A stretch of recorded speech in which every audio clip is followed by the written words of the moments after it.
So hello everybody, welcome all of you. नक्षत्र ज्योतिष की इस फ्री मास्टर क्लास में आप सभी का स्वागत है। आप सभी लोग क्यूरियस थे जानने के बारे में कैसे नक्षत्र हमारे ज्योतिष शास्त्र में बहुत महत्वपूर्ण भूमिका रखता है, कैसे आपकी प्रिडिक्शंस को एक्यूरेट कर सकता है और किसी भी पर्सन की ट्रेड्स उसके बारे में बता सकता है। तो चलिए जानते हैं हमारे expert astrologer doctor Kshitij Dave sir के साथ। Thank you Prachi ji. तो हरिओम to all. Welcome to this master class of Nakshatra ज्योतिष।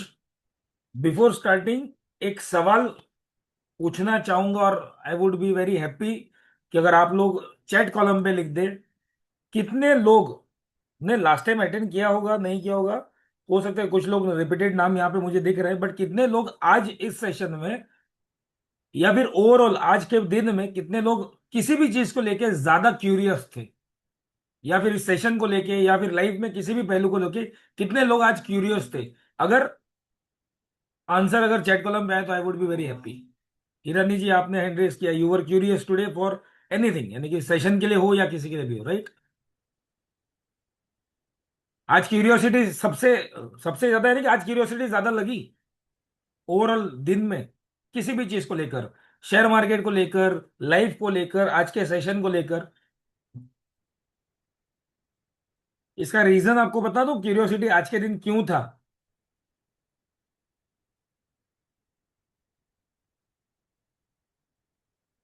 आज के दिन, यस, ईरानी जी ने लिखा है been studying morning since on specific topic, सुबह उठी तब तब से क्यूरियोसिटी है। Okay, good.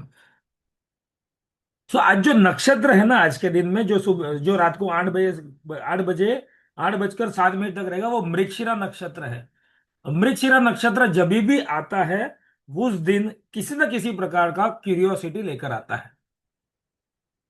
अब इसलिए मैंने एक क्वेश्चन किया, सिंस वी आर लर्निंग, हम लोग नक्षत्र पढ़ने जा रहे हैं या आगे जाके हम नक्षत्र के कोर्स में जा रहे हैं, तो आज मृगशिरा नक्षत्र है, ये क्यूरियोसिटी डेवलप करता है किसी भी चीज में। दैट्स योर एसेंडेंट नक्षत्र, ओके, गुड। तो नक्षत्र नॉट ओनली कुछ पहलू के बारे में बताता है, नक्षत्र आपके बहुत सारी चीजों को भी, आज ऐसा दिन क्यों गया, आज ऐसा दिन क्यों हो सकता है, आज कैसा दिन हो सकता है, ये नक्षत्र के ऊपर भी डिपेंड करता है। ज्यादातर पे नक्षत्र के ऊपर डिपेंड करता है। इसलिए मेरा ये सवाल बिफोर स्टार्टिंग द सेशन यही था, कितने लोग आज क्यूरियस थे। आप में से किसी ने आंसर किया, यस। रोहित जी आपने आंसर किया, ईरानी जी आपने आंसर किया। तो ये क्यूरियोसिटी वाला नक्षत्र है। तो डेफिनेटली जब भी मृगशिरा, अब ध्यान में रख लो, जब भी मृगशिरा नक्षत्र आएगा उस दिन किसी न किसी प्रकार की क्यूरियोसिटी आपको डेवलप कराएगा। अगर खास करके अगर आपका नक्षत्र ही एसेंडेंट नक्षत्र, सूर्य का नक्षत्र या फिर मून नक्षत्र, जन्म नक्षत्र मृगशिरा होगा, तो डेफिनेटली क्यूरियोसिटी पैदा करेगा। और किसी भी चीज में, इट्स नॉट लाइक एक ही पहलू पे, कोई ना कोई चीज में वो क्यूरियोसिटी डेवलप करेगा ही करेगा। So let's start again. आप सभी का स्वागत है आज के मास्टर क्लास में। लास्ट क्लास में भी कुछ लोग थे, तो देयर वाज डिमांड की बिफोर स्टार्टिंग द कोर्स एक मास्टर क्लास और कुछ लोग मिस कर गए थे, so we have kept again today. तो आज भी हम वैसे ही नक्षत्र के ऊपर बात करेंगे। सिंपल, जो लोग आज पहली बार आए उनको भी बता, बिफोर स्टार्टिंग द सेशन शांति से सुनना, नथिंग लाइक रॉकेट साइंस, कुछ नहीं है। नॉर्मल नक्षत्र के बारे में आज हम चर्चा करेंगे। सो जस्ट 1 सेकेंड, मैं अपनी स्क्रीन शेयर कर लेता हूं। और आज अगर हम, मैं बोल रहा हूं ना कि अभी मृगशिरा नक्षत्र है, तो ये मृगशिरा नक्षत्र किसका नक्षत्र है? किसी को पता है ये मृगशिरा नक्षत्र किसका नक्षत्र है? चैट कॉलम पे कोई आंसर कर सकता है? Anyone from the astrology background?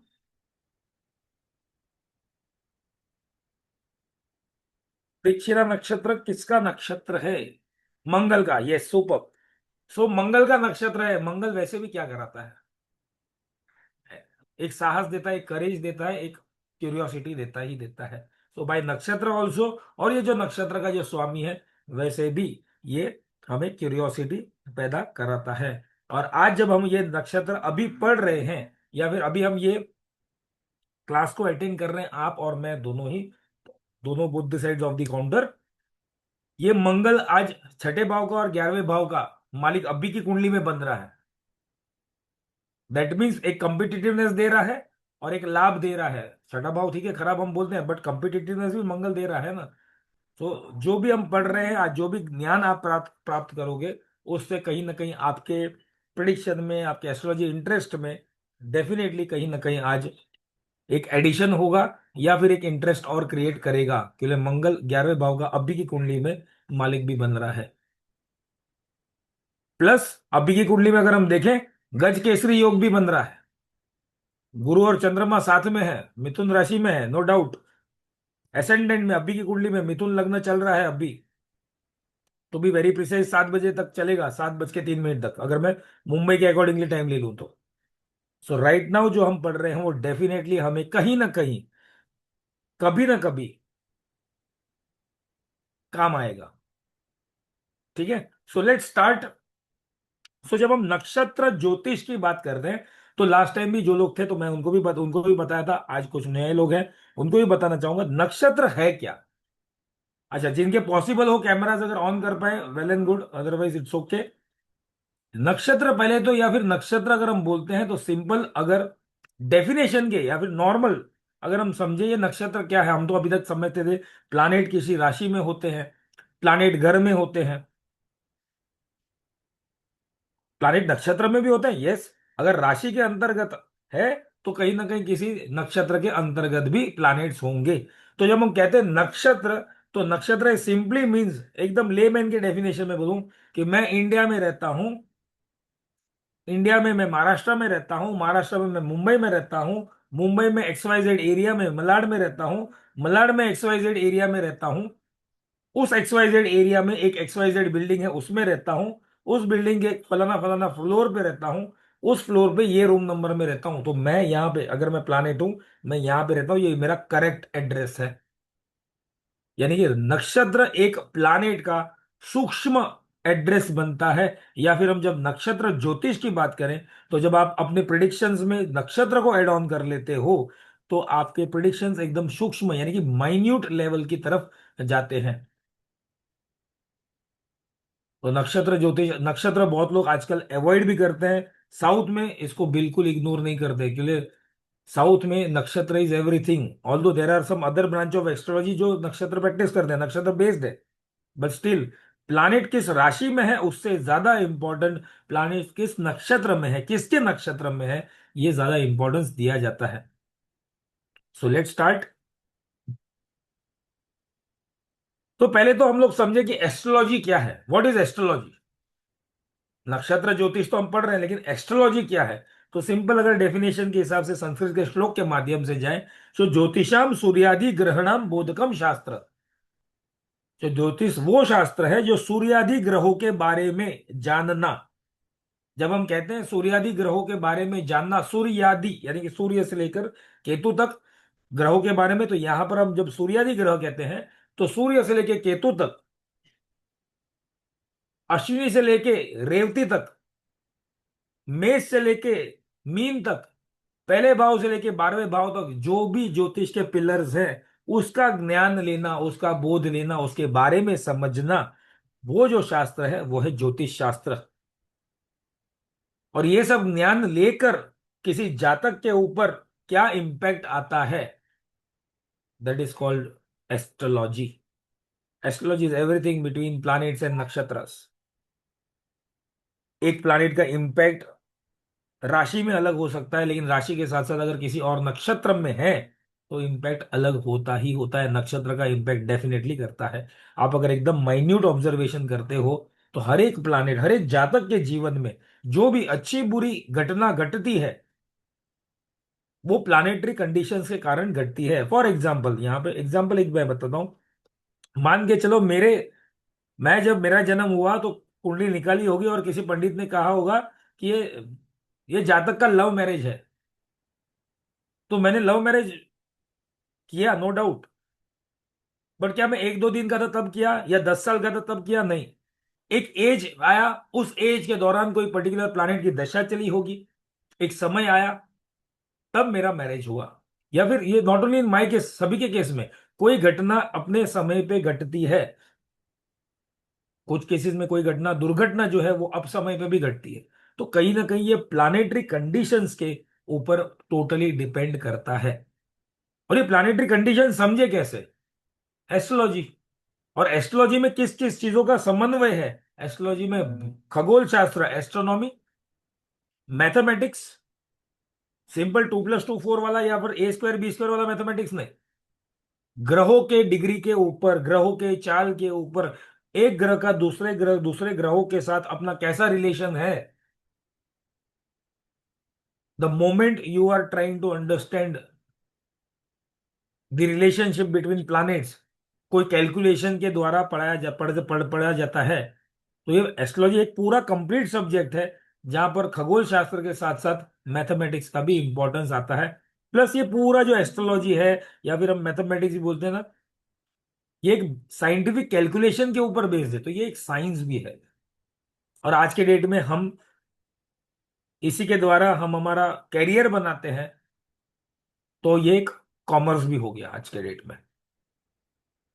तो एस्ट्रोलॉजी इज टोटल साइंस, जहां पे ये सारे mathematical formation formulas related to the planets and nakshatra, उसका इम्पैक्ट क्या होता है किसी जातक के ऊपर, कैसा अच्छा बुरा होता है और कब होता है, ये सब कुछ जब जानते हैं, ये पूरा एस्ट्रोलॉजी साइंस के अंदर आता है।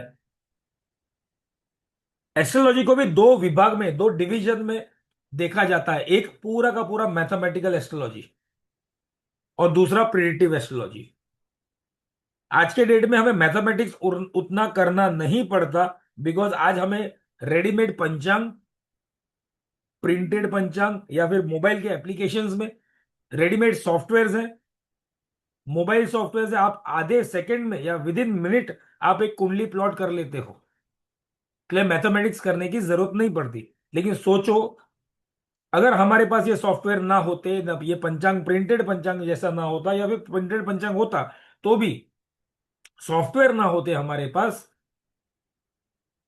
तो हमें ये मैथमेटिकल एस्ट्रोलॉजी यानी कि गणित ज्योतिष पढ़कर उसको इंप्लीमेंट करना पड़ता। तो सिर्फ कुंडली बनाने में 4 से 5 घंटे लग जाएंगे। आज जो 1 मिनट में हमारा काम हो रहा है, कुंडली बनाने में 4 से 5 मिनिमम लग सकते हैं, अगर आपका एक्यूरेसी के साथ मैथमेटिक्स है तो।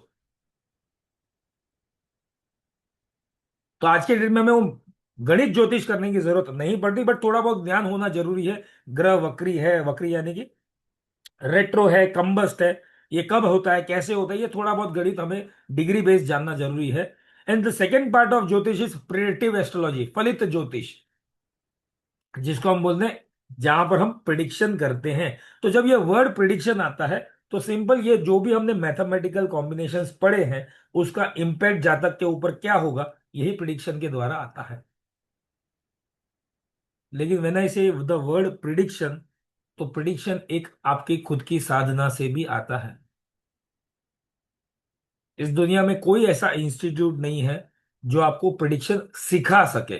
सूत्र बताते हैं सारे, लेकिन जो प्रिडिक्शन करके आना, हो सकता है मेरा, हम, आप और मैं एक ही कुंडली पे स्टडी कर रहे हैं, मेरा ओपिनियन अलग होगा, आपका ओपिनियन अलग होगा, डेस्टिनेशन वुड बी सेम, लेकिन आप भी अच्छा ज्योतिष कर रहे हो, मैं भी अच्छा ज्योतिष कर रहा हूं। Prediction is an art also. तो ओवरऑल एस्ट्रोलॉजी क्या हो गया?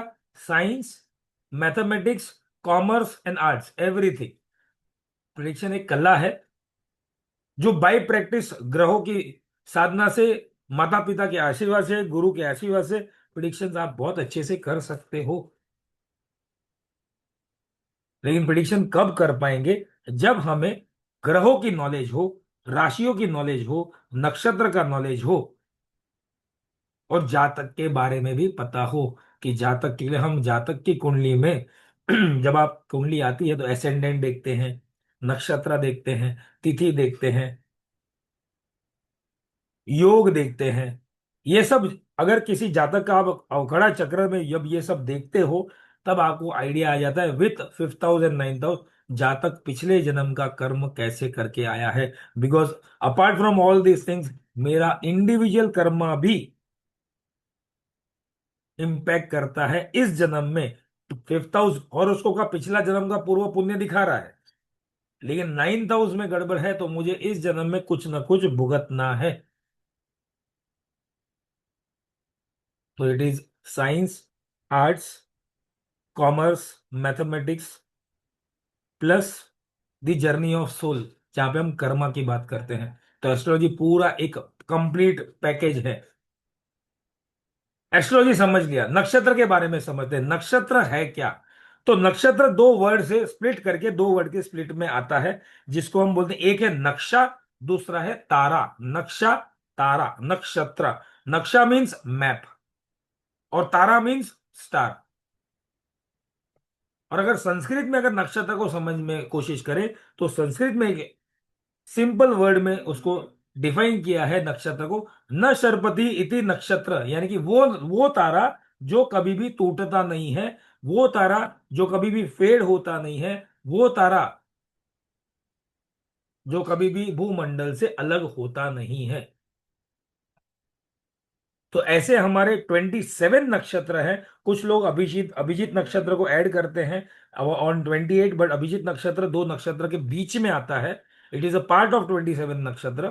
अभिजीत मुहूर्त अलग है और अभिजीत नक्षत्र अलग है। कई कुछ लोग अभिजीत मुहूर्त और अभिजीत नक्षत्र से कंफ्यूज हो जाते हैं। तो इन ऑल टोटल 27 नक्षत्र है। अभिजीत नक्षत्र को उसमें नहीं लेते, अभिजीत नक्षत्र इज ओनली कंसिडर्ड फॉर मुहूर्त पार्ट। तो इन 27 नक्षत्र के ऊपर जब आप माइन्यूटली स्टडी करते हो प्लैनेट्स के इंपैक्ट, उसका इंपैक्ट जातक के ऊपर क्या पड़ता है, तो आपके प्रिडिक्शन में एक एक्यूरेसी आता है, शार्पनेस आता है। और नक्षत्र बेस्ड बहुत सारे ब्रांचेस ऑफ एस्ट्रोलॉजी है। वैदिक भी नक्षत्र को इंपॉर्टेंस देता है, बट बाय एंड टाइम बहुत सारे सो कॉल्ड एस्ट्रोलॉजर्स ने, स्कॉलर्स ने नक्षत्र से ज्यादा राशियों को इंपॉर्टेंस के लिए, वो एकदम इजी हो गया। I will tell very frankly, वो काफी इजी हो गया प्रिडिक्शन करने के लिए। लेकिन जब आप प्रिडिक्शन आपका गलत जाता है, तो थोड़ा उसको अगर आप कैलकुलेट करोगे तो समझ में आ जाएगा हमने नक्षत्र को कंसीडर नहीं किया है। I tell you my story. जब मैंने अपना ज्योतिष प्रैक्टिस शुरू किया, शुरुआत में कहीं पे प्रॉब्लम आया, तो when I consulted my Guru also, मेरे गुरु ने सीधा सीधा एक बात बोल दिया, नक्षत्र तो नहीं देख रहा, यू आर नॉट कंसिडरिंग नक्षत्र, नक्षत्र कंसिडर करना शुरू करो, तो आपके प्रिडिक्शन में चेंजेस बहुत अच्छे से आएंगे, शार्पनेस आएंगे। I tried it and definitely मुझे कहीं ना कहीं, मैं ये नहीं कह रहा मैं जो भी प्रिडिक्शन करता हूँ अच्छा ही होता है, वही होता है, but still I would say कि मेरे खुद के लाइफ में और मेरे खुद के एस्ट्रोलॉजी प्रोसेस एंड प्रोग्रेस में बहुत शार्पनेस, या फिर बहुत अब तक मुझे लग रहा है कि हाँ मेरा वो पूरा डायमेंशनल चेंज हो गया आफ्टर कंसिडरिंग नक्षत्र।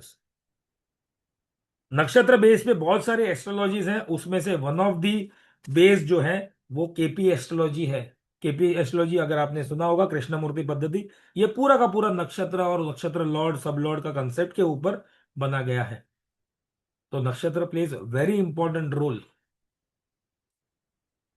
अब थोड़ा सा मैथमेटिक्स देख ही लेते हैं, अवॉइड तो नहीं कर सकते। हाँ, हमें कुछ करना नहीं है, आजकल सब कुछ सॉफ्टवेयर हैं। बट अगर हमें कोई पूछे, अगर आप ज्योतिष हो, तो आपको कोई पूछ सकता है कि नक्षत्र का डिवीजन क्यों इतना ही आया, ऐसे ही क्यों कहते हैं, तो आप एटलीस्ट आंसर के लिए या फिर अपने खुद के नॉलेज के लिए मैथमेटिक्स जानना जरूरी है। हमारा ये बर्थ चक्र जो, या फिर इसको यूनिवर्स जो हम बोलते हैं, वो टोटल 360 डिग्री का है, राइट।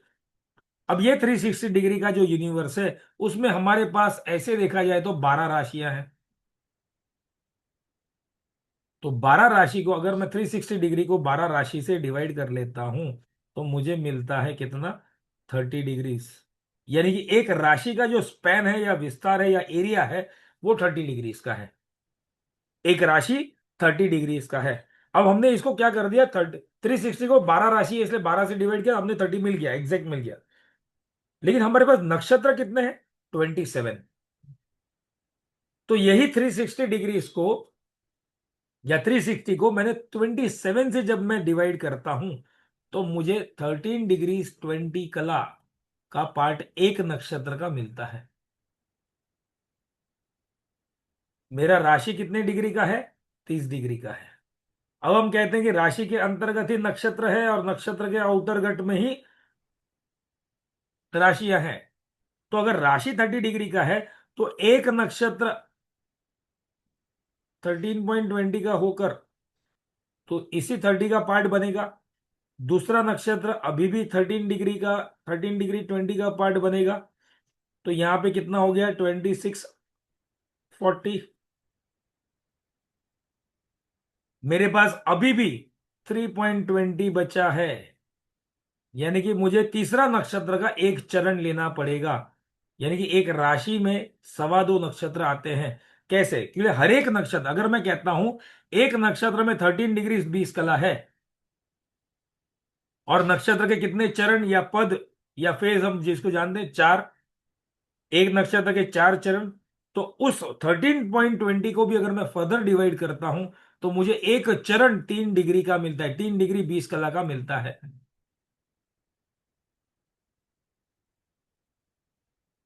राशि नक्षत्र का स्प्लिट अगर आपको समझ में आ जाएगा तो नवमांश बायट हो जाता है, नवमांश समझ में आ जाता है तो नक्षत्र बायट हो जाता है। प्लस जब हम कहते हैं 27 नक्षत्र हैं और हर एक नक्षत्र के चार चरण हैं, तो 27 × 4 कितने चरण मिले? मुझे मिले 108 चरण मिले। अब ये 108 क्या है? आप किसी भी मंत्र का जाप करते हो माला से, तो कितने बीड़ होते हैं उसके?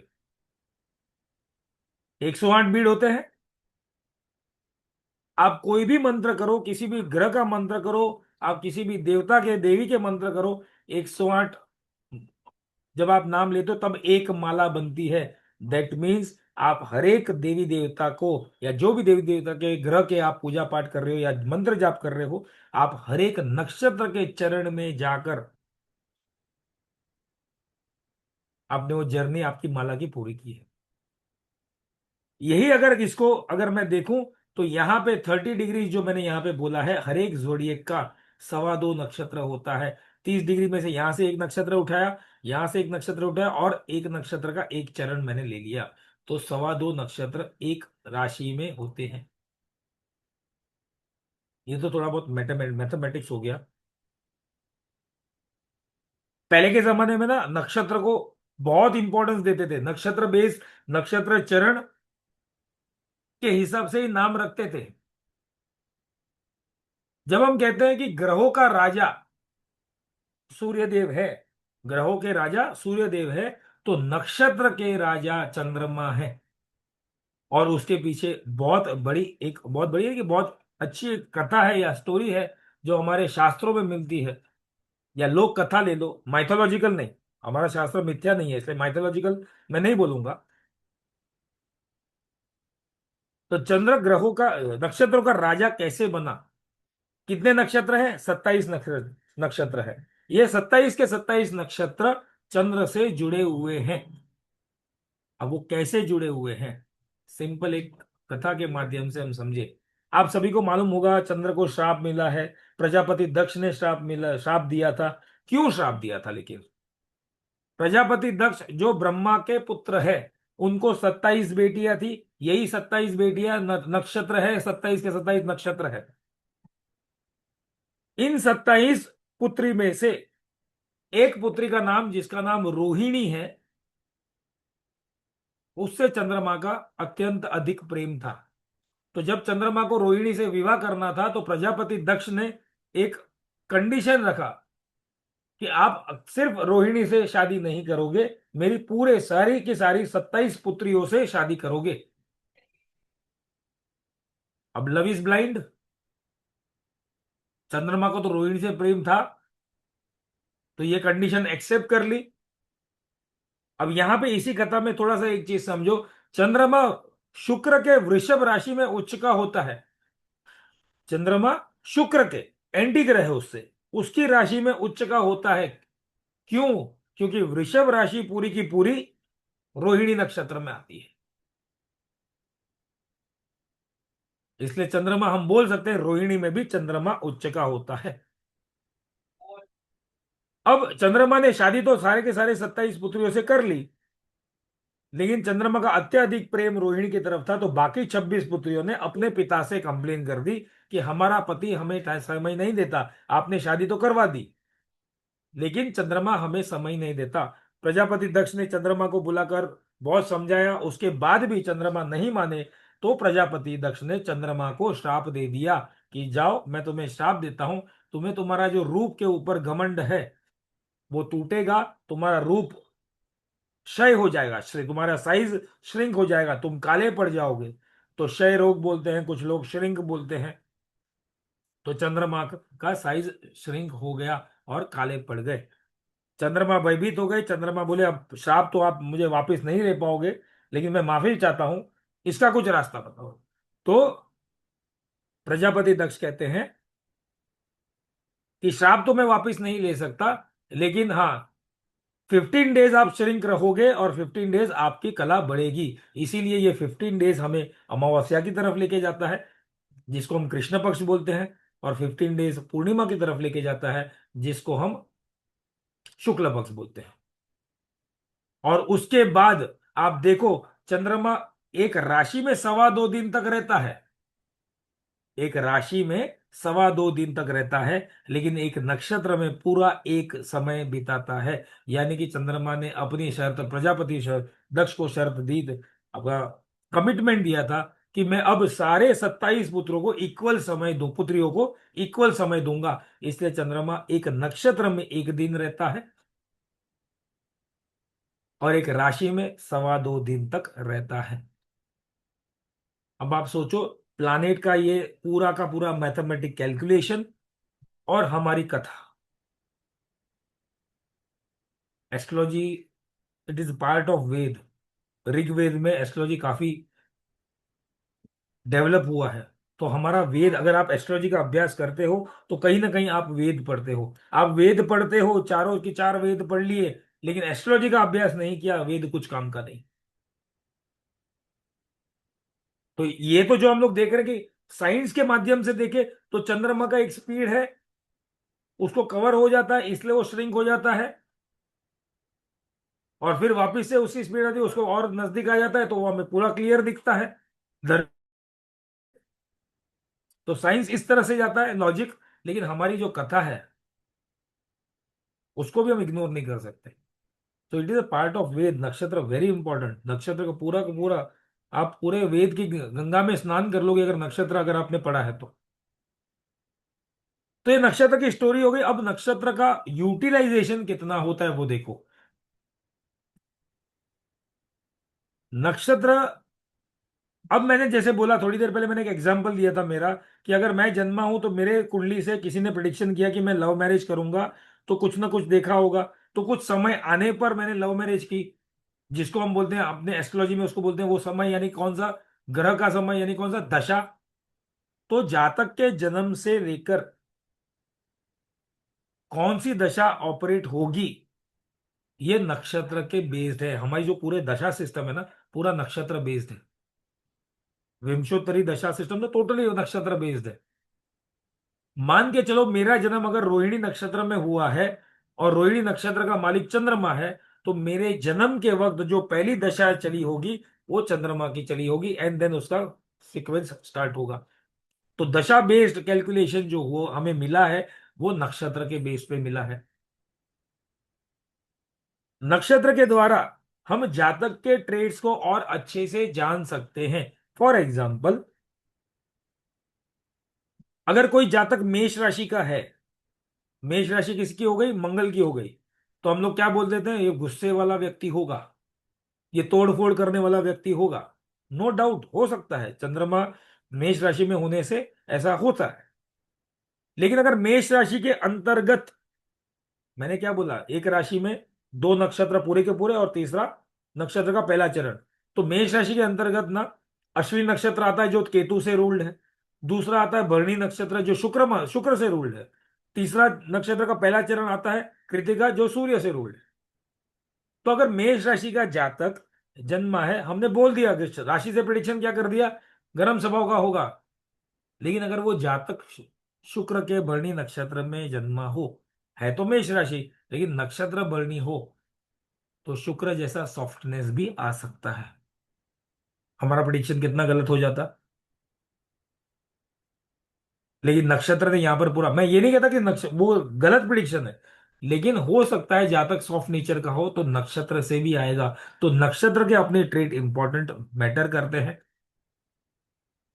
दूसरा, हम नक्षत्र का यूटिलाइजेशन सबसे ज्यादा लोग जो करते हैं ना, वो प्लानेटरी एक गलती भी करते, मैं बोलूंगा, वैदिक एस्ट्रोलॉजी में प्रिडिक्शन के करते वक्त या एनालिसिस करते वक्त नक्षत्र को उतना इंपॉर्टेंस नहीं देते, लेकिन यही नक्षत्र का इंपॉर्टेंस मैच मेकिंग में इंपॉर्टेंस हो जाता है, गुण मिलान जिसको कहते हैं। क्लियर? वहां पे गुण मिलान जो भी है, जितना भी है, टोटल 36 गुण मिलते हैं 8 पैरामीटर द्वारा, वो पूरा का पूरा बेस्ड ऑन नक्षत्र है। वहां पे राशि है तो राशि के अंतर्गत नक्षत्र ही तो है।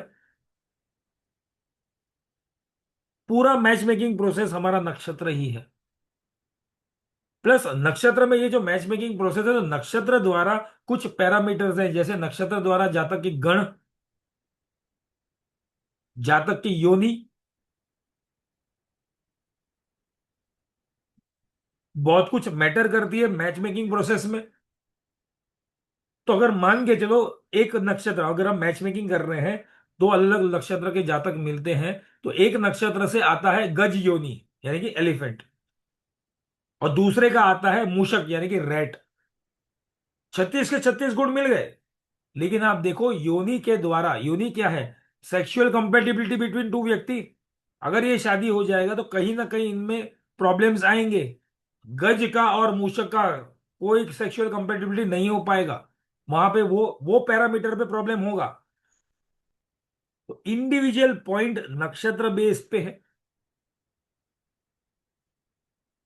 तो नक्षत्र का यूटिलाइजेशन पूरा का पूरा मैच मेकिंग प्रोसेस में है, जहां पे दो जातक के बारे में कंपेटिबिलिटी बताता है नक्षत्र। जैसे मैंने कहा कि नक्षत्र जातक के ट्रेड बताता है, तो मान के चलो यहाँ पे एग्जांपल भी दिया है, हर एक नक्षत्र अपने अपने देवता और प्लानिटरी लॉर्ड से जुड़ा हुआ है, जो उसके अपनी अपनी एक यूनिक क्वालिटी देता है। तो अगर मान के चलो अश्विनी नक्षत्र, अब मेष राशि, उसके अंदर अश्विनी नक्षत्र, हमने क्या बोला? मेष राशि वाला जातक गुस्से वाला होता है, तोड़फोड़ करने वाला होता है, फाइट करने वाला होता है। अब वो अश्विनी नक्षत्र में केतु का नक्षत्र है। अश्विनी नक्षत्र के देवता कौन हो गए? अश्विनी कुमार, भगवान के खुद के फिजिशियन। तो मेष राशि के अंतर्गत वाला जातक, उसमें भी अश्विनी नक्षत्र वाला जातक हो सकता है अच्छा डॉक्टर बन सकता है, अच्छा फिजिशियन बन सकता है, अच्छा घुड़सवार हॉर्स राइडर हो सकता है, वेटरनरी डॉक्टर हो सकता है।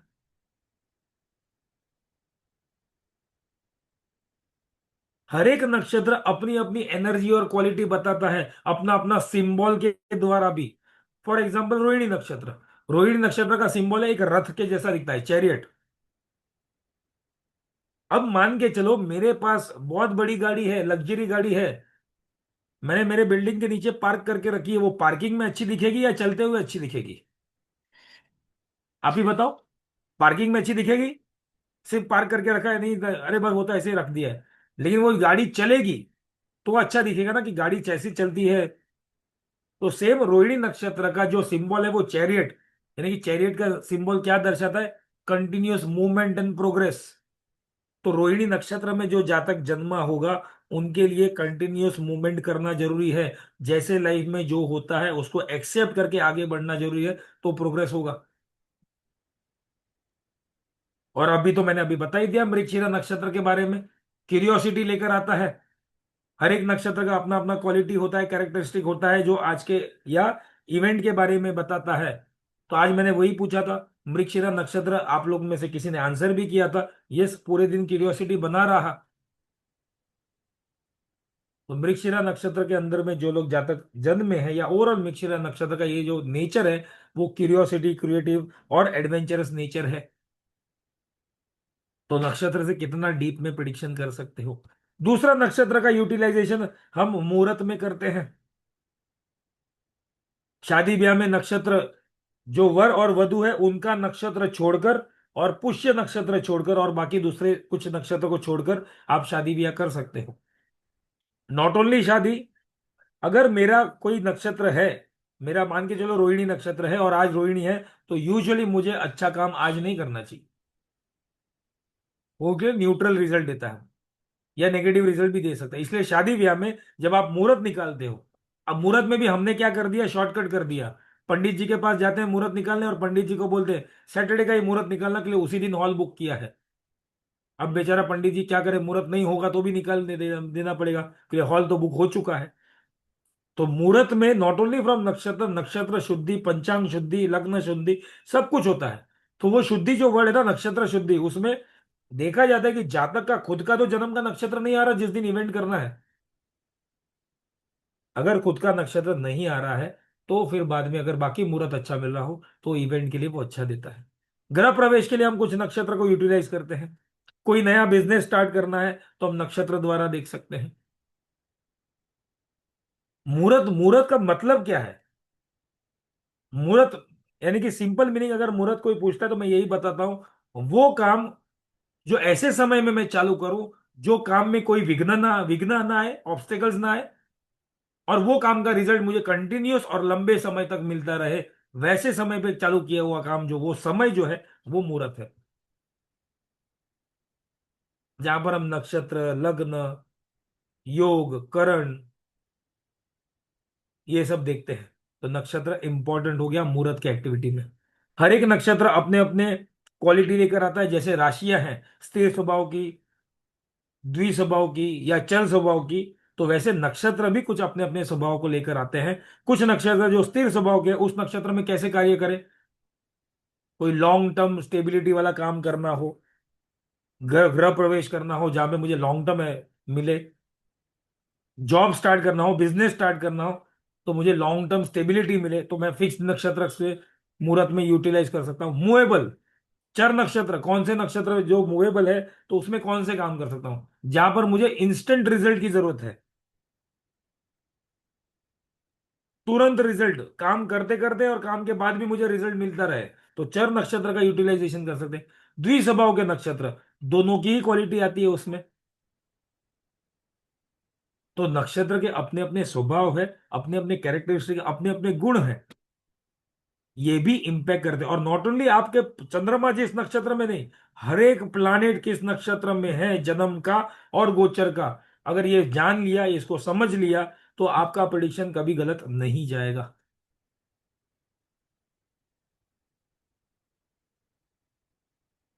नक्षत्र के बेस पर ही बहुत सारी ताराएं, या फिर अगर हम देखें नक्षत्र बेस के बहुत सारे टेक्निक्स यूटिलाइज करते हैं। उसमें से एक टेक्निक है नव तारा चक्र। बात करेंगे आज नवतारा चक्र पे, बात करेंगे। नक्षत्र से बहुत सारे चक्र बने गए हैं।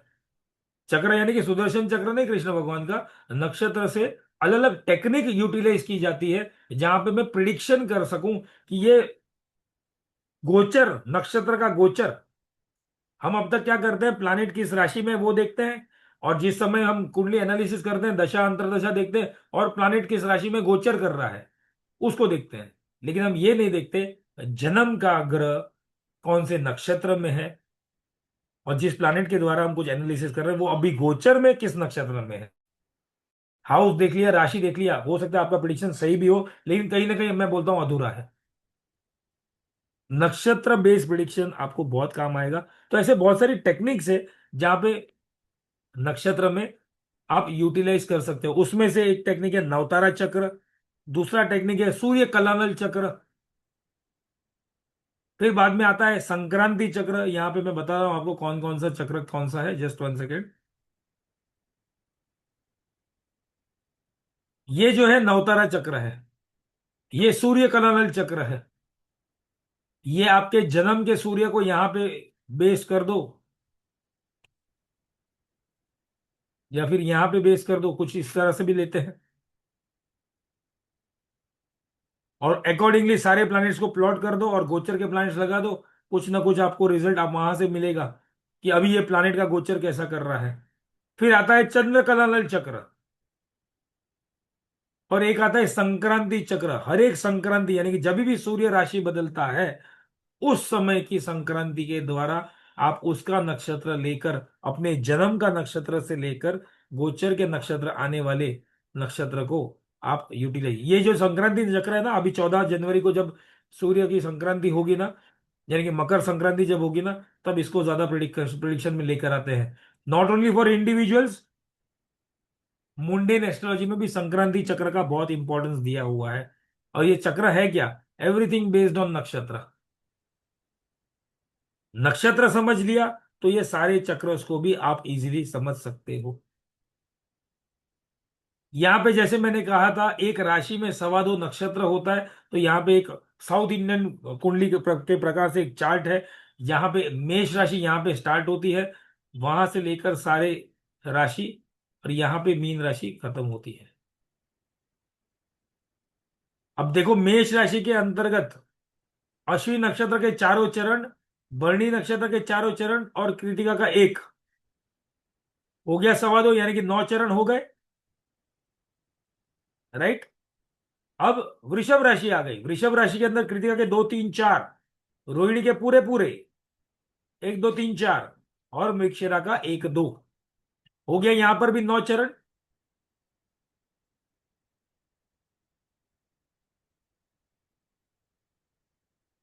फिर मिथुन राशि, मृगशिरा का 3 4, आद्रा के पूरे, और पुनर्वसु का 1 2 3। ऐसे करके यहाँ पे सारे राशि, अगर ये आप इसको स्टडी करोगे तो धीरे धीरे, थोड़ा सा स्टडी करने से आप नक्षत्र भी बाय ऐड कर लोगे, कौन सा चरण किस राशि में आता है ये भी बाय ऐड हो जाएगा, और नक्षत्र राशि का रिलेशनशिप प्लस नवमांश समझ में आ जाता है।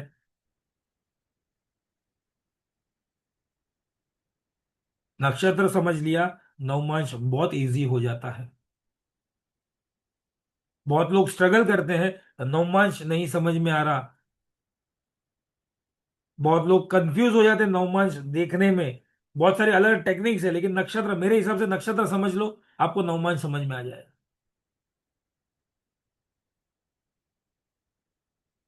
नवमांश यानी कि क्या है, सिंपल, 30 डिग्रीज का 9 पार्ट कर दिया है, तो यही तो 30 डिग्रीज है ना, 30 डिग्रीज का 9 पार्ट।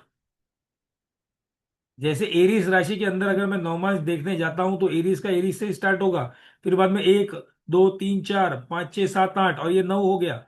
तो 1 2 3 4 5 6 7 8 9, तो एक से क्या होगा, एरीज का एरीज से स्टार्ट होगा, फिर टॉरस, फिर जेमिनाई, फिर कैंसर, फिर लियो, फिर वर्गो, फिर लिब्रा, फिर स्कॉर्पियो, और नौवा सेजिटेरियस। सेजिटेरियस एरीज का नौमांश खत्म। सेजिटेरियस के बाद कौन सी राशि आती है? सेजिटेरियस के बाद कौन सी राशि आती है? 10वीं राशि कौन सी है? मकर। तो वृषभ का पहला नवमांश कौन सा होता है? मकर का होगा। सिंपल, यही साइकिल करते जाओ आगे, कंटिन्यू। नवमांश समझ लिया, डिग्री बेस समझ लिया, आपका नक्षत्र क्लियर, नक्षत्र क्लियर समझ लिया, डिग्री समझ लिया, नवमांश क्लियर।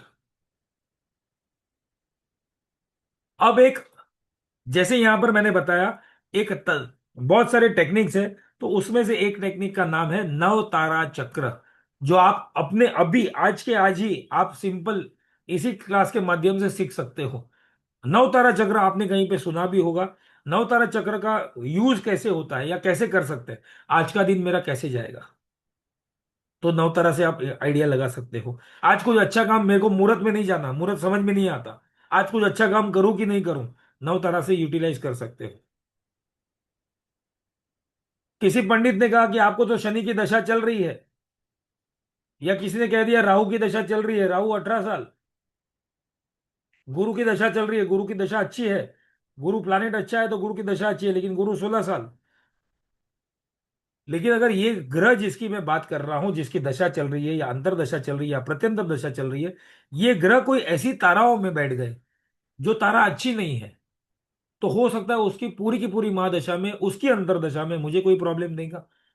ऑल दो मेरा गुरु, मान के चलो गुरु की दशा चल रही है, गुरु बहुत पावरफुल बैठा है, लेकिन तारा अच्छी नहीं है, तो मैं ये नहीं बोलूंगा कि पूरे के पूरे 16 साल मेरा गुरु की दशा अच्छी जाएगी।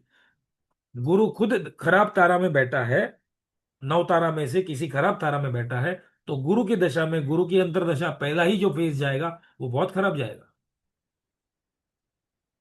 कहीं ना कहीं मेरे को ऑब्स्टेकल्स क्रिएट करेगा, क्योंकि वो खराब तारा में बैठा है। तो आप आज का दिन कैसे जाएगा वो यूटिलाइज कर सकते हो। कोई मुहूर्त नहीं समझ में आ रहा, कोई अच्छा काम करना है, उसको अगर आप नवतारा के द्वारा भी देख सकते हो।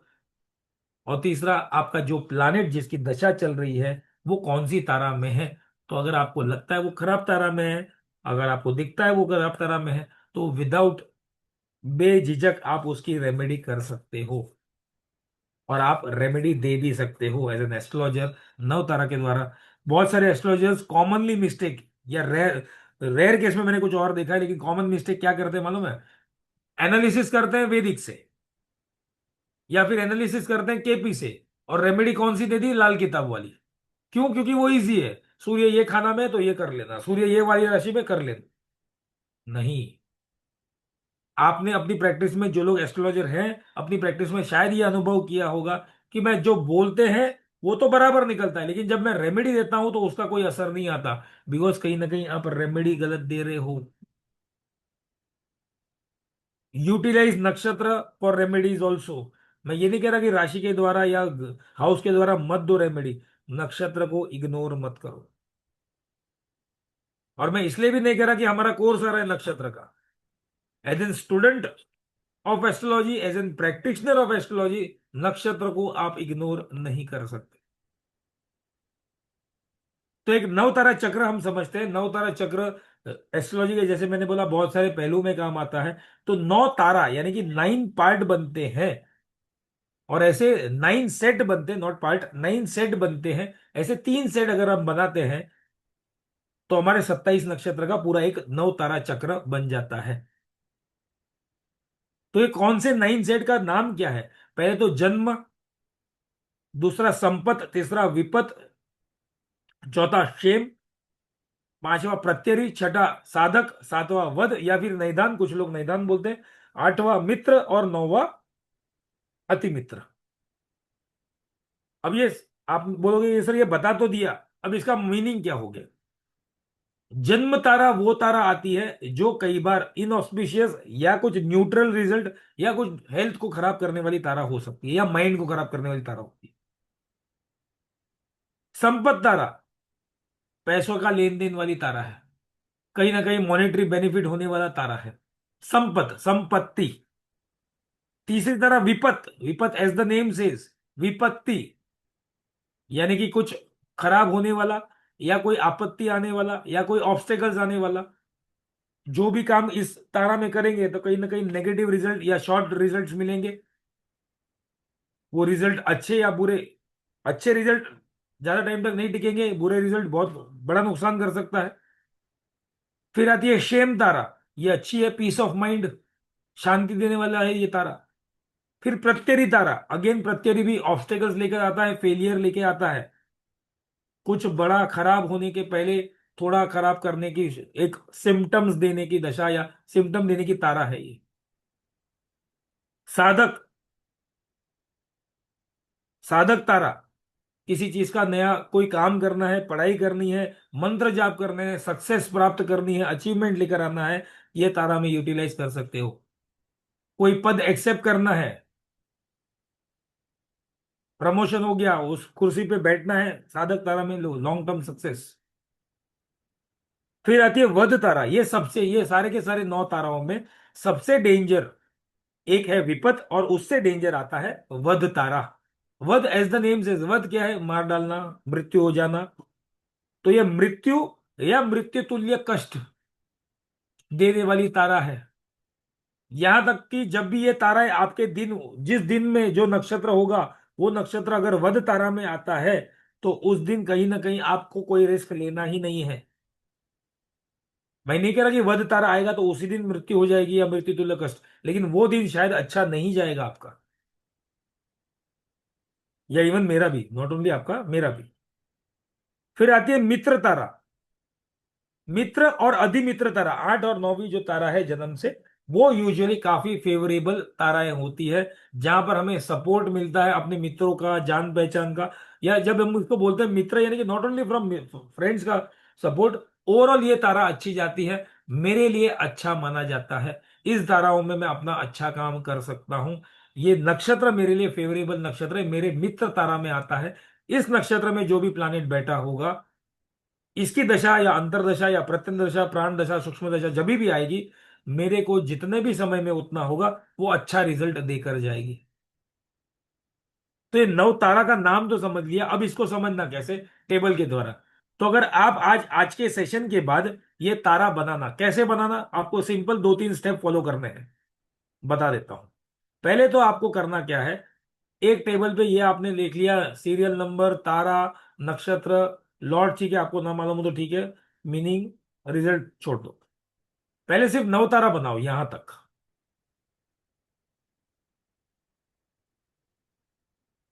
तो 1 2 3 4 5 6 7 8 9 आपने लिख दिया, यहां पर नंबर लिख दिया। फिर ताराओं के नाम इसी सीक्वेंस में लिख दो। अश्विनी, सॉरी, जन्म, संपत, विपत, क्षेम, प्रत्यरि, साधक, वध, मैत्री, अतिमैत्री, इतना लिख दिया। अब आपको अपने जन्म का नक्षत्र यानी कि आपके जन्म के वक्त या जातक के जन्म के वक्त चंद्रमा जिस नक्षत्र में है उसको पहले लिखना है। अब यहां पे मैंने सिंपल अंडरस्टैंडिंग के लिए मैंने लिखा हुआ ताकि वो सीक्वेंस समझ में आ जाए। तो यहां पे हम अगर हम कोशिश करते हैं, अगर कोई जातक का जन्म अश्विनी नक्षत्र में, चरण कोई भी क्यों ना हो, अश्विनी नक्षत्र में जन्मा है, तो उसका जन्म का नक्षत्र अश्विनी, बाद में संपत में भरणी, विपत में कृतिका, क्षेम में रोहिणी, प्रत्यरि में मृक्षिरा, साधक में आद्र, वध में पुनर्वसु, मैत्री में पुष्य और अति मैत्री में अश्लेषा। ये 9 का पहला सेट हो गया। अब वापस से ऊपर जाना है, अश्लेषा से कंटिन्यू करो, आगे का नक्षत्र मगा, पूर्व फाल्गुनी, उत्तरा फाल्गुनी, हस्त, चित्रा, स्वाति, विशाखा, अनुराधा, ज्येष्ठा। ये दूसरा सेट बन गया 9 का। अब ज्येष्ठा के बाद आता है मूल, तो वापिस से जन्म की ही लाइन पे लिखेंगे, मूल, पूर्वषाढ़ा, उत्तराषाढ़ा, श्रवण, धनिष्ठा, शतभिषा, पूर्व भाद्रपद, उत्तर भाद्रपद, रेवती। ये आपका नवतारा रेडी हो गया। अब इसको यूटिलाइज कैसे करो? मान के चलो मैं अश्विनी नक्षत्र में जन्मा हूं, मान के चलो एग्जाम्पल लेते हैं, और अभी नक्षत्र कौन सा है आज? मृगशिरा। तो मृगशिरा, मेरे अश्विनी नक्षत्र के जन्मे हुए जातक को मृगशिरा नक्षत्र कौन से तारा में आता है? प्रत्यरी में आता है। इसका मीनिंग क्या हो गया? ऑब्स्टेकल्स। तो आज अगर अश्विनी नक्षत्र वाला जातक को कोई अच्छा काम करना है तो वो अच्छे काम में शायद ऑब्स्टेकल्स आएंगे, या फिर जो जातक का जन्म अश्विनी नक्षत्र में जन्मा है, आज का दिन उतना अच्छा ना जाए जब तक मृगशिरा नक्षत्र चल रहा है। अब कल, यानी कि आज 8 बज के, शाम को 8 बज के 7 मिनट के बाद आद्रा नक्षत्र स्टार्ट हो जाएगा। तो यही अश्विनी नक्षत्र के लिए साधक वाला नक्षत्र शुरू हो जाए, साधक की तरह वाला नक्षत्र आ जाएगा। तो मैं यहां पर कुछ भी अच्छा काम कर सकता हूं जहां पे मुझे सक्सेस मिल सकता है, कोई साधना, कोई पढ़ाई, कोई मंत्र जाप। फिर बाद में जब ये आद्रा नक्षत्र खत्म हो जाएगा तो परसों रात से वापस से अश्विनी नक्षत्र के लिए कौन सा शुरू होगा? पुनर्वसु नक्षत्र आएगा, जो वध तारा में है। तो अश्विनी नक्षत्र वाले जातकों को उस दिन क्या करना है? ट्रैवलिंग में ध्यान रखो, ड्राइविंग में ध्यान रखो। और ये ध्यान कब रखना है? इस दिन तो रखना ही है। प्लस अब इसको अदर वे राउंड भी देखो, दिन का तो मैंने समझा दिया। अब मान के चलो मैं अश्विनी नक्षत्र में जन्मा हूं, मुझे गुरु की दशा चल रही है, अश्विनी नक्षत्र में मेष राशि में जन्मा हूं, गुरु की दशा चल रही है। तो यूजुअली हम बोलते हैं राशि के लिए तो अच्छा है, मंगल की राशि है, गुरु मित्र आ जाता है तो अच्छा है, हम लोग अच्छा बोलते हैं। गुरु मेरे कुंडली में भी अच्छा है, गुरु मेरी कुंडली में भी अच्छा है, लेकिन ये गुरु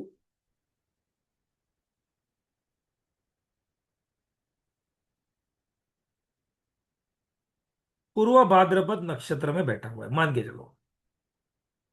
यहां पर गुरु, मेरे जन्म का गुरु, अब मुझे दशा चल रही है गुरु की 16 साल तक। गुरु अच्छा है तो मैंने ऊपर ऊपर से प्रिडिक्शन तो कर दिया, गुरु अच्छा है तो ये अच्छा रिजल्ट देगा, लेकिन नक्षत्र पूर्व भाद्रपद है, खुद का ही नक्षत्र है, गुरु का ही नक्षत्र है, गुरु अपने खुद के नक्षत्र में बैठा है। मेरा जन्म का नक्षत्र अश्विनी है, गुरु अपने खुद के नक्षत्र में बैठा है, लेकिन मेरे नवतारा के उसमें किस में आता है? वो वध में आता है।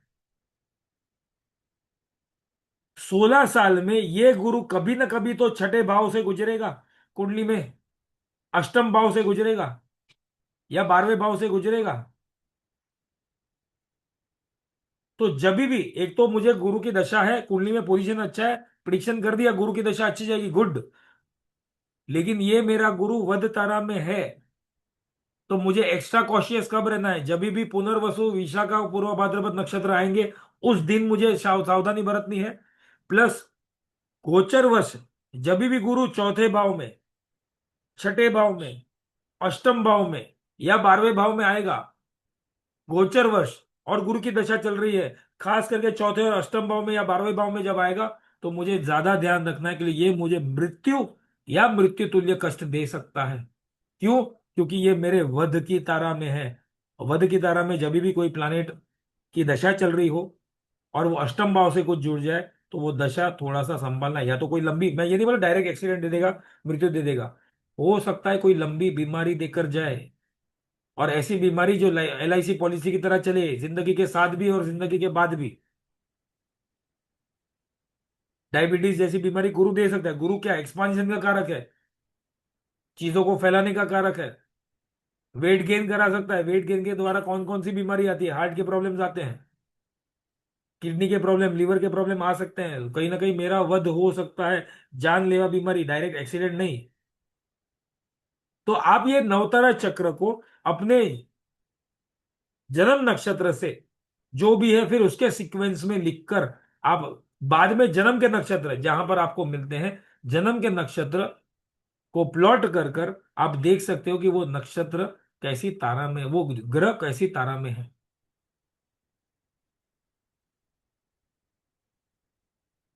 नवतारा चक्र is one of the technique जहां पर हम नक्षत्र के बेस पे इसको प्रिडिक्शंस में देखते हैं। अब जो हमारा कोर्स आ रहा है, पहले कोर्स कंटेंट डिस्कस कर लेते हैं, फिर बाद में अनाउंसमेंट होगा और then we will go for doubts. तो थोड़ा सा बने रहें। अब हमारा जो कोर्स आ रहा है नक्षत्र ज्योतिष के ऊपर, तो आपका सबसे पहला डाउट आएगा, उसका आंसर यहीं पे देता हूं कि कर सर हम ज्योतिष बैकग्राउंड या एस्ट्रोलॉजी बैकग्राउंड से नहीं है, ज्योतिष का उतना ज्ञान नहीं है, तो क्या हम नक्षत्र ज्योतिष का कोर्स कर सकते हैं? यस यू कैन, बिकॉज यहां पर हम जो नक्षत्र ज्योतिष का कोर्स देखेंगे, शुरुआती में जो बेसिक वैदिक एस्ट्रोलॉजी का जो बेसिक्स है, जो इस कोर्स से लगता हुआ जरूरी है, वो हम यहाँ पे डेफिनेटली कवर करेंगे। प्लैनेट्स, राशि, 12 भाव, दशा सिस्टम, वैदिक ज्योतिष का इंट्रोडक्शन, प्लस नक्षत्र पढ़ रहे हैं तो नक्षत्र डिटेल में पढ़ेंगे ही पढ़ेंगे, प्लैनेट का उच्च स्थिति नीच स्थिति। तो ये हम बेसिक ऑफ एस्ट्रोलॉजी में डेफिनेटली जो इस कोर्स के लिए रिलेटेड है, वो बेसिक डेफिनेटली समझेंगे। फिर नक्षत्र पे जब आएंगे तो नक्षत्र के डिटेल में जाएंगे। हर एक नक्षत्र का अपना अपना स्वभाव होता है, अलग अलग प्रकार के क्लासिफिकेशन है, हर एक नक्षत्र की अपनी अपनी देखने की शक्ति होती है। उसको कैसे कहाँ यूटिलाइज कर सकते हैं। मिसिंग पर्सन या कोई अगर वस्तु खो गई है, वो किस दिन खो गई, या फिर प्रश्न कुंडली में वो नक्षत्र का कौन सा नक्षत्र है, तो उसके द्वारा भी आप प्रिडिक्शन कर सकते हो वो वस्तु मिलेगी या फिर व्यक्ति वापिस आएगा कि नहीं आएगा। नक्षत्र के प्लानिटरी लॉर्ड, नक्षत्र के देवता, नक्षत्र के एलिमेंट, नक्षत्र के देखने के प्रकार, एस्पेक्ट हम देखेंगे। गंडमूल नक्षत्र, गंडांक नक्षत्र जिसको बोलते हैं, वो उसको लेकर कितना कंफ्यूजन है। 6 नक्षत्र ऐसे हैं जो गंडांक नक्षत्र की कैटेगरी में आते हैं, 3 बुध के, 3 केतु के। लेकिन पंडित जी डरा देते हैं, गंडांक नक्षत्र में पूजा करनी पड़ेगी, शांति करनी पड़ेगी। तो यहाँ पे हम इंट्रोडक्शन भी देखेंगे, उसी का रेमेडी भी हम देखेंगे। फिर अलग अलग तारा चक्र है, नक्षत्र से हम हेल्थ को देखेंगे, नक्षत्र से हम दिशाएं देखेंगे, तत्व देखेंगे। बॉडी पार्ट भी, हमारा जो बॉडी पार्ट है टॉप टू बॉटम, ये भी राशि के साथ साथ नक्षत्र भी डिफाइन करता है। कौन से नक्षत्र के जातक के कौन से ह्यूमन बॉडी पे इंफ्लुएंस करता है। तो अगर मान के चलो कोई ऐसा कोई एक नक्षत्र है, आद्रा नक्षत्र ले लेते हैं, मिथुन राशि में आ जाता है, शोल्डर के ऊपर इंपैक्ट करता है। मान के चलो मेरा राहु ही अपने खुद के नक्षत्र में है, लेकिन है तो मेलिफिक, तो मुझे कहीं ना कहीं शोल्डर की बीमारी दे सकता है। कोई मेलिफिक प्लैनेट ऐसे नक्षत्र में जो ऐसे बॉडी पार्ट को रिजेंबल कर दे, तो उसकी बीमारी या उसका प्रॉब्लम दे सकता है जन्म से, जन्म का कोई हो तो नक्षत्र और उसका बॉडी पार्ट्स और उसके हेल्थ से रिलेटेड क्या हो सकता है वो देखेंगे। सूर्य कलानल चक्र, चंद्र कलानल चक्र, नवतारा चक्र, इसको हम डिटेल में देखेंगे। संक्रांति चक्र, इसको भी हम डिटेल में देखेंगे। फिर नक्षत्र के द्वारा जो रोज आजकल के क्वेश्चंस आते हैं, मैरिज होगा नहीं होगा, मैरिज होगा तो डिवोर्स की तरफ जाएगा नहीं जाएगा, आर्थिक स्थिति, फाइनेंशियल कंडीशन, जॉब, बिजनेस, नक्षत्र के द्वारा। कोई कोर्ट केस है तो नक्षत्र द्वारा देखे जा सकते हैं, प्रॉपर्टी का देखे जा सकते हैं, हेल्थ कवर हो जाएगा, एक्सीडेंट। फिर बाद में नेम न्यूमरोलॉजी जो हम करते हैं, नक्षत्र के द्वारा अगर सही सही नक्षत्र के द्वारा सही चरण के अनुसार या राशि के अनुसार भी नाम रख देते हो, तो आगे जाके नेम न्यूमरोलॉजी करने की जरूरत नहीं पड़ती, क्योंकि वो नाम से, वो नक्षत्र के अक्षर से जो नाम आता है वो भी आपको पॉजिटिविटी लेकर आता है। तो जो अक्षर, बेबी नेम्स एज पर दी नक्षत्र और उसके चरण, वो देखेंगे। नक्षत्र बेस्ड कुछ ऑक्यूपेशन। अब यहां पे एक एग्जांपल देता हूं। मेरे जन्म का नक्षत्र रोहिणी है। मैंने लास्ट टाइम ये बोला था, मेरे जन्म का नक्षत्र रोहिणी है। और रोहिणी में एक ऑक्यूपेशन आता है एग्रीकल्चर। अब मैं तो कॉमर्स ग्रेजुएट हूं, ना मेरे गांव में कोई जमीन है जहां पे एग्रीकल्चर का कोई भी स्कोप नहीं बनता, लेकिन मान के चलो मैं कोई ऐसी कंपनी में जॉब कर लूं, बाद में भले वो कंपनी में मैं एक प्यून हूं, अकाउंटेंट हूं, या कुछ भी हूं, अच्छे पोजीशन पे हूं या नॉर्मल पोजीशन पे हूं या नीचे के पोजीशन में हूं, वो कंपनी का बिजनेस एग्रीकल्चर से जुड़ा हो, तो मेरे लिए वो क्या हो गया, मैं किस इंडस्ट्री में काम कर रहा हूं, एग्रीकल्चर इंडस्ट्री में काम कर रहा हूं, मेरे लिए वो सक्सेस रेशियो देगा। तो वैसे नक्षत्र बेस्ड ऑक्यूपेशन आप बिजनेस भी कर सकते हो, या वैसी कंपनी का चयन कर सकते हो। फिर दो व्यक्तियों में मैरिज कंपेटिबिलिटी नक्षत्र द्वारा देखेंगे। कुछ केस स्टडीज यहाँ पर पिछले कोर्सेज के माध्यम से, इस बार के उसमें चेंजेस बहुत किए हुए मैंने केस स्टडी के द्वारा। नक्षत्र और मुहूर्त संस्कार, नक्षत्र के हर एक trait, not only from moons नक्षत्र, आपके एसेंडेंट में कौन सा नक्षत्र है, आपका सूर्य किस नक्षत्र में है, और आपका चंद्र किस नक्षत्र में, उसके द्वारा जातक का ट्रेट, प्लस नक्षत्र एंड ट्रांजिट। यहां पर मैंने एक लाइन में लिखा है नक्षत्र एंड ट्रांजिट, लेकिन ये मून का ट्रांजिट नहीं होगा फ्रेंड्स। यहां पे सूर्य से लेके केतु तक का ट्रांजिट हर एक नक्षत्र में जातक के लिए अपने जन्म के नक्षत्र से कैसा दे सकता है, ये देखा जाएगा। और बहुत सारी इंफॉर्मेशन नक्षत्र के ऊपर हम यहाँ पे इस आने वाले कोर्स में पढ़ने वाले हैं, या सीखने वाले हैं, या समझने वाले हैं। प्लस इतना डेफिनेटली, आगे बढ़ने से पहले ये कहूंगा, इतना डेफिनेटली ये है कि इस कोर्स को पढ़ने के बाद, करने के बाद, समझने के बाद, थोड़ा बहुत प्रैक्टिस करने के बाद, आप प्रोफेशनली ये सारी चीजों को अपने प्रैक्टिस में इंप्लीमेंट कर सकते हो। अब ये कोर्स होगा कैसे? जैसे आज हम लाइव मिले हैं जूम पे, वैसे ये कोर्स लाइव होगा जूम पे। पीडीएफ दिए जाएंगे आपको, रिकॉर्डिंग्स होंगे। जैसे ही आप कोर्स में रजिस्टर करते हो, एक व्हाट्सएप ग्रुप बन जाता है, कंफर्म ग्रुप, वहां पे आपको ऐड किए जाएंगे। कोई भी एडमिन का क्वेरी हो, एप्लीकेशन का क्वेरी हो, उसका आंसर दिया जाएगा। कोई कोर्स से रिलेटेड क्वेरी हो, कोई भी डाउट हो, तो व्हाट्सएप पे भी आंसर करेंगे। डाउट सेशन में भी हम लोग, यानी कि जिस दिन का क्लास है उस दिन last 25 minutes, 10 minute, not 25, 10-20 minutes, कई बार आधा घंटा भी हो जाता है, हम डाउट सेशन लेते हैं। आप कोई भी डाउट कभी भी पूछ सकते हो उस कोर्स से related specifically. Divine grace application का एक्सेस आपको दिया जाएगा मोबाइल पे, जहां पर क्लास की रिकॉर्डिंग्स और नोट्स भी वहां पर रहेंगे। और ये क्लास करने के बाद आपको सर्टिफिकेट्स मिलेंगे, वो सर्टिफिकेट आईएसओ सर्टिफाइड सर्टिफिकेट्स होंगे, क्यों? Because the divine grace institute जो है वो आईएसओ सर्टिफाइड इंस्टीट्यूट है, और ये सर्टिफिकेट आपको मिलेंगे। लेकिन इस क्लास के दौरान मैं कुछ असाइनमेंट्स भी दूंगा। मार्क्स सिस्टम, टेंशन मतलब मार्क्स सिस्टम नहीं होंगे, कुछ असाइनमेंट्स भी होंगे। एक या दो असाइनमेंट्स होंगे, एक मिड में, एक लास्ट में, उसके ऊपर भी हम डिस्कशन करेंगे। और असाइनमेंट के बाद अगर आपने सक्सेसफुली असाइनमेंट सबमिट किया है, उसके बाद आपको डेफिनेटली सर्टिफिकेट मिलेंगे। मैं ये नहीं कह रहा हूँ होल्ड करके रखेंगे, बट वी कैन, बिकॉज हम ये चाहते हैं कि आप अपना समय, आप अपना पैसा इन्वेस्ट कर रहे हो, तो सामने जस्ट बिकॉज आपने पैसा इन्वेस्ट कर दिया और आपको सर्टिफिकेट मिल गया, नहीं। ये टू वे ट्रैफिक होता है। आप अपना समय और आपने अपना पैसा इन्वेस्ट कर रहे हो, तो थोड़ा सा उसको सही तरीके से यूटिलाइज भी करो। प्लस जब मैं कहता हूं व्हाट्सएप पे हम ये ग्रुप को एक्टिव रखेंगे आफ्टर द कोर्स ऑल्सो, यानी कि अगर आपने कोई केस स्टडी डाली है तो पहले आप अपने रिजोल्यूशन दे, दूसरे लोग भी डिस्कस करें, एंड जरूरत पड़ी तो डेफिनेटली मैं भी उसमें कुछ चेंजेस या फिर एडिशन करूंगा। तो इस तरह से हमारा कोर्स होगा। Prachi ji, over to you, then we can take for the doubts.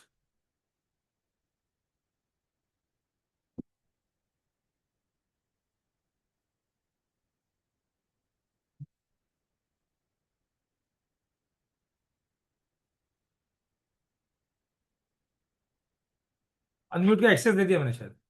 Yes sir, thank you. So आप सभी ने यहाँ पे देख लिया नक्षत्र ज्योतिष के बारे में क्या क्या कवर होगा, ये भी जान लिया। क्लासेस जो है 5 जनवरी यानी मंडे से शुरू हो जाएंगी। हफ्ते में 3 दिन, Monday Wednesday and Friday class होने वाली है शाम को 5 बजे।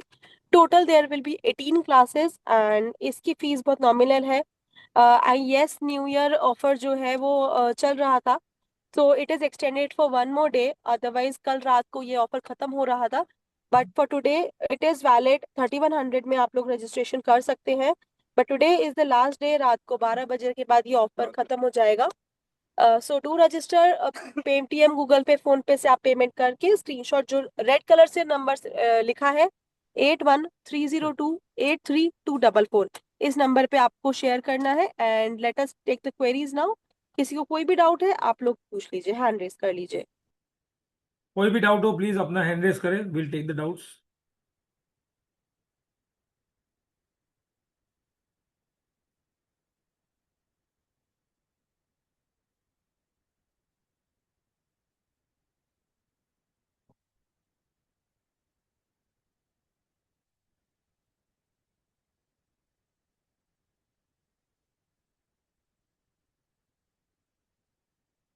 Thank you Hirani ji. साथ ही साथ अगर कोई डाउट नहीं है तो मैं आपको एक चीज बता दूं। 2 दिन पहले ही हमारी एक स्टूडेंट ने कुछ डाउट था, इसलिए उन्होंने मुझे पर्सनली कॉल किया था। डाउट किसी और कोर्स से रिलेटेड था, बट उन्होंने एक फीडबैक दिया। और मैं ये सिर्फ क्लास के लिए नहीं बता रहा हूँ, मैं जेन्युइन फीडबैक बता रहा हूँ। उन्होंने कहा कि नक्षत्र ज्योतिष में उन्होंने किसी और प्लेटफॉर्म पे, मैं किसी और प्लेटफॉर्म का नाम भी नहीं ले रहा हूं यहाँ पर, किसी और प्लेटफॉर्म पे नक्षत्र ज्योतिष भी देखा है उन्होंने। मास्टर क्लास अटेंड किया था।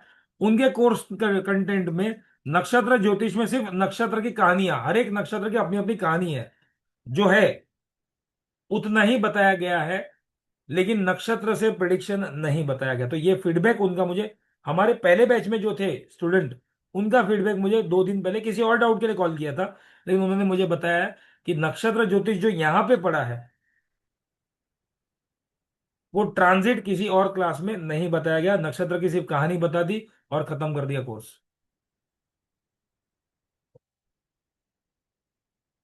तो ये जो हमारा कोर्स होगा वो पूरा full fledge basic to advance, कोई एडवांस नक्षत्र ज्योतिष या बेसिक नक्षत्र ज्योतिष ऐसा कोई कोर्स अलग से नहीं है, यही है, सब कुछ है।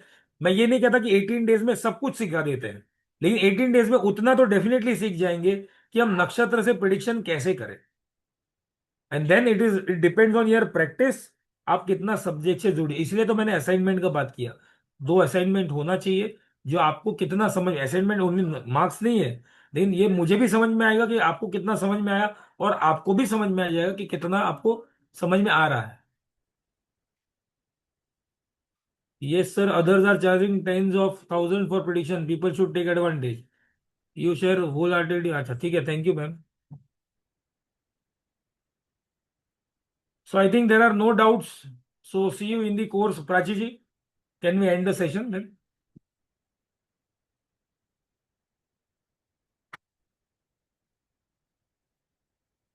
एक मिनट, प्राची जी को अनम्यूट कर सकते हैं। जी प्राची। यस सर, चलिए तो फिर क्लास को यहाँ पे एंड करते हैं। और कल 3 बजे आप फिर से ज्वाइन कर सकते हैं सेम लिंक पे। कल हम लोग बात करेंगे मेडिकल एस्ट्रोलॉजी पे, और प्रैक्टिकल भी देखेंगे हम लोग, केस स्टडी से समझेंगे कैसे मेडिकल एस्ट्रोलॉजी पे वर्क करना है। तो कल मिलते हैं सभी से 3 बजे सेम जूम लिंक पे क्षितिज सर के साथ एक और नए सेशन पे। Thank you so much thank you, sir, thank thank you you very much, everybody. Thank you, thank you, हरिओम to all, please take care, thank you.